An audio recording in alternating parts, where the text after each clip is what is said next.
Hey guys, so you should have already set up this chart in your journal with the last video that I made so that you can take notes along with me while we discuss rules for adding ed and ing to words.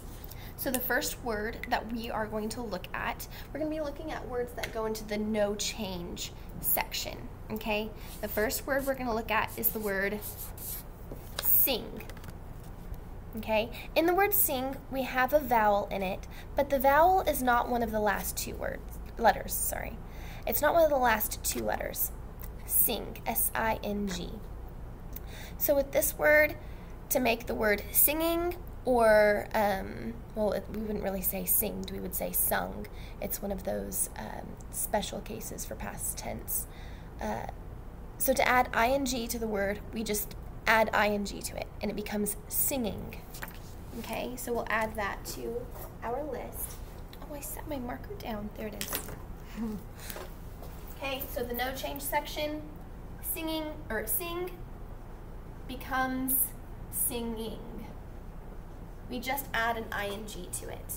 Okay, now we don't add an ed to sing because it's one of those special past tense words like we learned about I can't remember if that was last week or 2 weeks ago, but it would be sung for past tense. So we're not going to discuss adding ed to that word since it's not a word that we would add ed to. Okay, what about the word talk?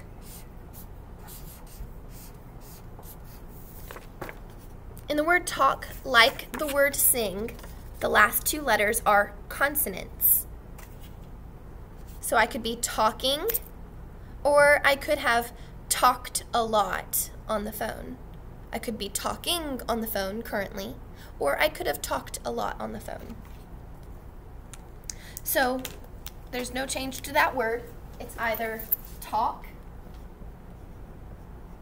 and we add ing, or it's talked, where we have the word talk, and we just add ed. Okay? These are going to be all of the no change words that we're going to look at today. Okay? Words where the last two letters are they're just consonants. Okay? Now, what about the word trip? T-R-I-P. In the word trip, we have a consonant, consonant, vowel, consonant. When we have a vowel consonant at the end, we're going to double the consonant.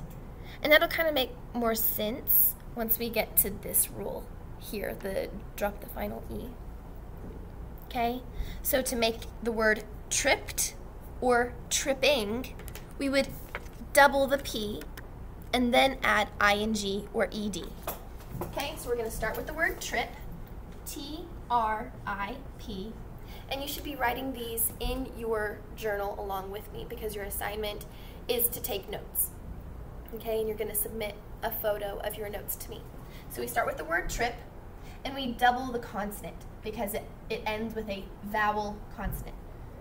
So we add a P, and we add ed to make the word tripped. And we do a very similar thing for adding ing, T-R-I-P, and then we double the consonant, which is the ending P, and we add ing to make it tripping. I am currently tripping over myself, or I tripped down the hallway. Either past tense or present. The next double consonant word that we're going to look at is the word beg.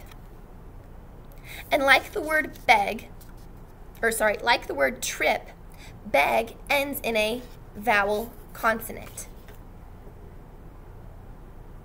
So we're going to double that consonant since it ends in a vowel consonant. So we'll begin with the word beg, and we'll add ed to it. Beg. It's a vowel consonant, so we need to double the consonant. And then we'll add ed to make it the word begged. I begged for some pizza. I wanted some so badly. Or my dog is begging for pizza currently. Okay, to make the word begging, we'll start with the word beg.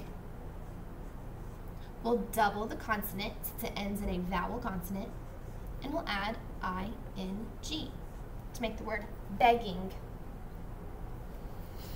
The last double consonant word we will look at today is the word dim.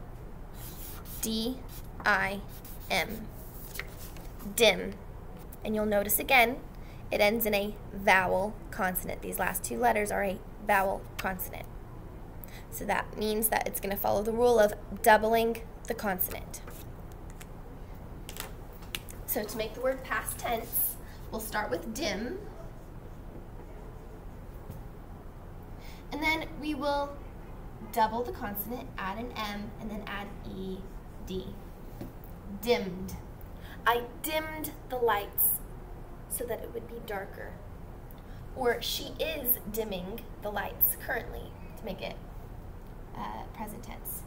So to make it present tense, adding ing, we start with dim, D-I-M.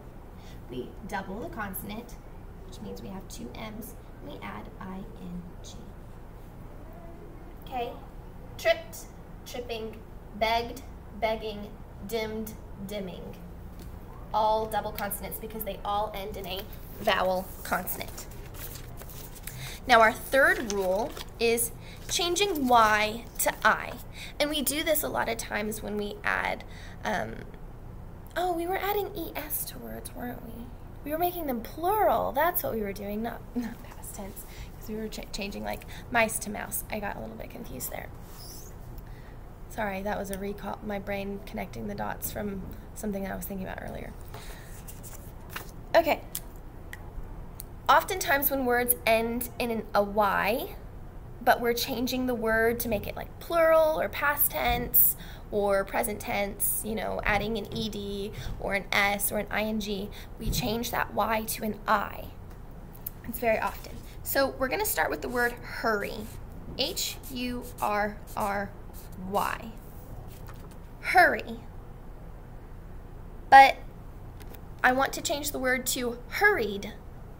I hurried to catch the bus. So we're going to start with the word hurry, H-U-R-R-Y,